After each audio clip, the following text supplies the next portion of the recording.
नमस्कार. जय महाराष्ट्र. दरम्यान ओबीसी आरक्षण संपल्या या भावनेतून लातूर जिल्ह्यातील एका 35 वर्षीय तरुणाने आत्महत्या केल्याची धक्कादायक घटना समोर आली आहे. भरत महादेव कराड असे या तरुणाचे नाव आहे.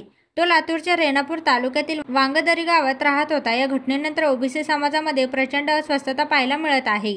या घटनेनंतर आता मंत्री छगन भुजबळ आणि माजी मंत्री धनंजय मुंडे यांनी एकत्र कराड कुटुंबियांची भेट घेतली.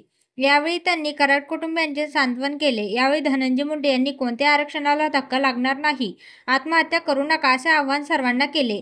धनंजय मुंडे यांनी नुकतंच प्रसारमाध्यमांशी संवाद साधला. यावेळी त्यांनी आत्महत्या केलेल्या भरत कराड यांच्याबद्दल भाष्य केले. माझी हात जोडून विनंती आहे की ज्यांना आरक्षणाचा फायदा होणार आहे तेच जर अशा प्रकारे आत्महत्या करू लागले मग हे आरक्षण द्यायचं कोणाला? त्यामुळे कोणी आताताईपणा करू नका. सरकार अतिशय सजग आहे असे धनंजय मुंडे म्हणाले आहेत. आरक्षण वाचावं म्हणून एकाने आपल्या जीवनाची आहुती दिली आहे.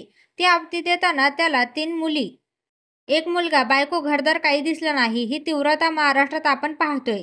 त्यामुळे माझी हात जोडून विनंती आहे की ज्यांना आरक्षणाचा फायदा होणार आहे तेच जर अशा प्रकारे आत्महत्या करू लागले मग हे आरक्षण द्यायचं कोणाला?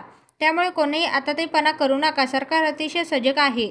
मुख्यमंत्री, उपमुख्यमंत्र्यांनी कुठल्या आरक्षणाला धक्का लागणार नाही याची खात्री घेतलेली आहे, असंही धनंजय मुंडे यांनी सांगितलं आहे.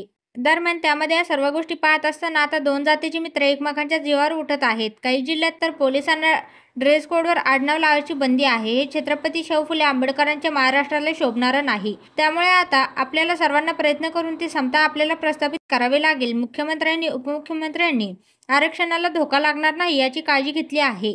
कोणत्याही आरक्षणाला धक्का लागणार नाही, आत्महत्या करू नका असे आवाहन धनंजय मुंडे यांनी केले आहे.